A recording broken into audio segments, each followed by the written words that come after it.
जय हिंद। मैं संजय सिंघानिया आप सभी को अपने इस प्यारे से YouTube चैनल सिंघानिया एसवीसी पर स्वागत करता हूं।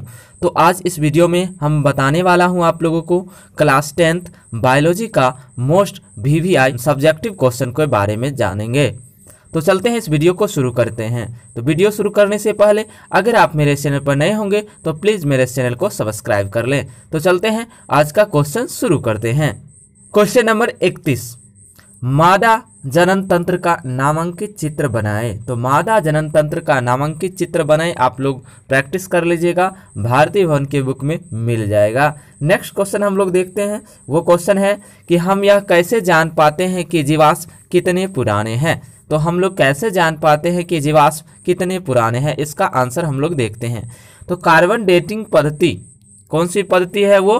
तो कार्बन डेटिंग पद्धति है, जिनकी सहायता से हम लोग को पता चल जाता है कि जीवाश्म कितने पुराने हैं। तो आइए देखते हैं कि कार्बन डेटिंग पद्धति द्वारा हम जान पाते हैं कि जीवाश्म कितने पुराना है। इस पद्धति से जीवाश्मों की आयु की गणना भी संभव है, हम उनकी आयु भी निकाल सकते हैं इस विधि के द्वारा।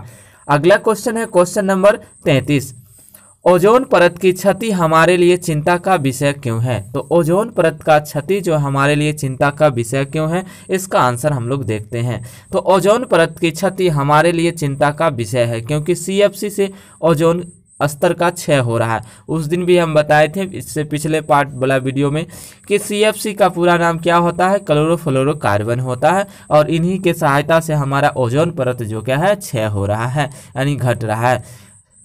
यह जो है इससे सूर्य की घातक किरणें धरती पर सीधे पहुंचकर हमारे आंखों में मोतियाबिंद, त्वचीय कैंसर जैसे बीमारी को बढ़ाएगी। तो आई होप यह क्वेश्चन आप लोग समझ गए होंगे कि यह चिंता का विषय क्यों हो रहा है। अगला question question number 34। Question number 34 यह है कि हमारे जैसे बहुकोशिकीय जीवों में ऑक्सीजन की आवश्यकता पूरी करने में विसरण क्यों अपर्याप्त है। तो आइए इस क्वेश्चन को समझते हैं। हमारे जैसे बहुकोशिकीय जीवों में विभिन्न प्रकार की प्रक्रियाओं को पूरा करने में ऑक्सीजन की अधिक आवश्यकता है, क्योंकि हमारा शरीर का जो सिस्टम है बहुत बड़ा है, तो इसके लिए विभिन्न प्रक्रियाओं से होकर गुजरना पड़ता है और उन चीज़ों में जो है ऑक्सीजन की अधिक आवश्यकता होती है, जो विसरण क्रिया द्वारा संभव नहीं है। अतः विसरण द्वारा ऑक्सीजन की पूर्ति बहुकोशिकीय जीवों में अपर्याप्त है। तो आई होप यह भी क्वेश्चन आप लोग समझ गए होंगे। आइए नेक्स्ट क्वेश्चन हम लोग समझते हैं, क्वेश्चन नंबर 35। क्वेश्चन नंबर 35 आपका ये रहा कि मनुष्यों में ऑक्सीजन तथा कार्बन डाइऑक्साइड का परिवहन कैसे होता है। मनुष्य में जो है, मानवों में ऑक्सीजन यानी O2 एवं CO2 का परिवहन कैसे होता है, ट्रांसपोर्ट कैसे होता है। आइए इस क्वेश्चन को बारी बारी से समझते हैं। मनुष्य के शरीर में ऑक्सीजन तथा कार्बन डाइऑक्साइड गैस का परिवहन रक्त में उपस्थित हीमोग्लोबिन नामक वर्णक की सहायता से होता है। तो हीमोग्लोबिन क्या है बता देते हैं। हीमोग्लोबिन जो है रक्त को लाल करने वाला वर्णक है, तो उन्हीं के सहायता से रक्त के द्वारा ऑक्सीजन और कार्बन डाइऑक्साइड गैस का हमारे शरीर में परिवहन होता है।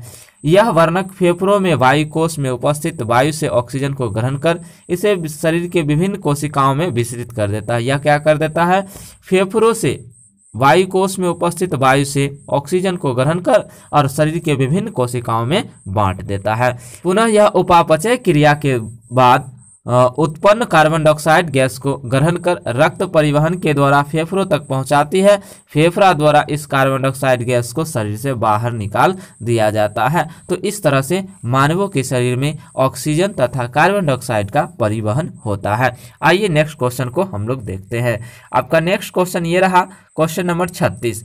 क्वेश्चन नंबर 36 क्या है कि मानव मस्तिष्क का नामांकित चित्र बनाएं।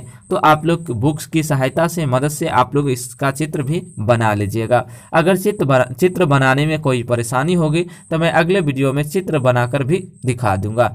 नेक्स्ट क्वेश्चन हम लोग देखते हैं, क्वेश्चन नंबर 37।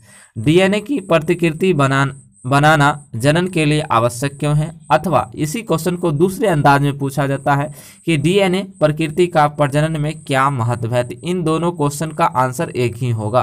तो आइए इस क्वेश्चन का आंसर को देखते हैं। तो इसका आंसर आपका हो जाएगा डीएनए प्रतिकृति बनाने में विभिन्नताएं उत्पन्न होती है, विभिन्नताओं से जैव विकास होता है, डीएनए प्रतिकृति बनाने से कोशिका विभाजन होता है जो जनन प्रक्रिया के लिए अनिवार्य है। तो इसका आंसर ये हो गया। आइए नेक्स्ट क्वेश्चन हम लोग देखते हैं। क्वेश्चन नंबर 38, मानव में लिंग निर्धारण कैसे होता है? आइए इस क्वेश्चन को समझते हैं। मानव में लिंग निर्धारण कैसे होता है? मनुष्य में लिंग निर्धारण गुणसूत्रों के आधार पर होता है। मादा के अंडाणु में लिंग गुणसूत्र XX होता है, जबकि नर के शुक्राणु में लिंग गुणसूत्र XY होता है। अतः नर का X गुणसूत्र मादा के अंडाणु में प्रवेश कर जाता है तो उत्पन्न संतान यानी तो लड़की जन्म लेगी, जबकि नर का Y गुणसूत्र मादा के अंडाणु में प्रवेश करता है तो उत्पन्न जो होगा संतान वो लड़का होता। अतः मानव में जो है लिंग निर्धारण नर के लिंग गुणसूत्र पर निर्भर करता है। तो मानव में जो लिंग निर्धारण किसके गुणसूत्र पर निर्भर करता है? तो नर के लिंग गुणसूत्र पर निर्भर करता है। आइए नेक्स्ट क्वेश्चन को हम लोग समझते हैं। क्वेश्चन नंबर 39, विभिन्नताओं के उत्पन्न होने से स्पीसीज यानी जाति की अस्तित्व पर किस प्रकार बढ़ जाता है? तो विभिन्नताओं के उत्पन्न होने से स्पीसीज का अस्तित्व किस प्रकार बढ़ जाता है? आइए इस क्वेश्चन को समझते हैं। विभिन्नताओं के रहने से विभिन्न प्रकार के जीवों को अपने अस्तित्व को बढ़ाने के लिए अलग अलग प्रकार से लाभ मिलता है। उदाहरण के लिए ऐसे जीवाणु जो तीव्र उष्मा का सहन कर सकते हैं वे अति उष्म दशाओं में भी जीवित रह सकता है। अति उत्तम दशा मतलब बहुत गर्मी में भी वह जीवित रह सकता है। इसके विपरीत जिनमें ऐसी क्षमता नहीं होती है वो क्या होते हैं? नष्ट हो जाते हैं। इस प्रकार विभिन्नताओं के कारण स्पीसीज की अस्तित्व कायम रहता है। तो आई होप यह भी क्वेश्चन आप लोग समझ गए हैं। आइए इस वीडियो का लास्ट क्वेश्चन को हम लोग देखते हैं और वो क्वेश्चन है बहुत बार एग्जाम में पूछी जा चुकी है। वो क्वेश्चन है कि वायवीय या अवायवीय शोषण में क्या अंतर है, या इसी क्वेश्चन को दूसरे अंदाज में पूछता है ऑक्सी शोषण और अनॉक्सी शोषण में क्या अंतर है। कुछ जीवों के नाम लिखे जिसमें अवायवीय शोषण होता है। आइए इस क्वेश्चन को अच्छे ढंग से समझते हैं। बाईं तरफ लिख दिया हूं अवायवीय शोषण और दाईं तरफ लिख दिए हैं वायवीय शोषण। तो आइए हम लोग समझते हैं बारी बारी से इस पॉइंट को। पहला पॉइंट हमने अवायवीय शोषण में लिखा हूं कि यह ऑक्सीजन की अनुपस्थिति में होता है, जबकि वायवीय शोषण ऑक्सीजन की उपस्थिति में होता है। पहला में क्या होगा? अनुपस्थिति, दूसरा में उपस्थिति।